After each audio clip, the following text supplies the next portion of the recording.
En Colombie, le coup d'éclat de la famille d'Ingrid Betancourt, retenue en otage depuis près de 2 ans. Son mari et sa mère occupent depuis hier la cathédrale de Bogota. Maryse Burgo. La sœur d'Ingrid Betancourt est la seule personne ce soir à pouvoir entrer dans la cathédrale de Bogota. À l'intérieur, le mari de l'otage et sa mère se sont enfermés avec d'autres familles de kidnappés. Derrière des portes qu'ils ont cadenassées, ils disent leur désespoir, alors qu'Ingrid Betancourt est détenue depuis plus d'1 an et demi. Ils affirment qu'ils occuperont ce lieu symbolique pour une durée indéterminée. Je crois qu'il faut multiplier les actions. Il faut multiplier les actions pour protester contre cette inertie du gouvernement. Dans quel pays du monde pensez-vous qu'on peut laisser 3000 kidnappés dans la jungle sans absolument rien faire? Eh bien, c'est ce qui se passe en Colombie.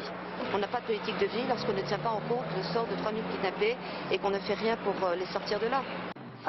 Ingrid Betancourt, ex-candidate à l'élection présidentielle en Colombie, est otage des FARC, comme 21 autres personnalités politiques de ce pays, comme 50 officiers de l'armée, comme 800 civils. Les FARC, une guérilla d'extrême gauche décrite comme la plus vieille et la plus riche du monde, grâce notamment à l'industrie de l'enlèvement contre paiement de rançon.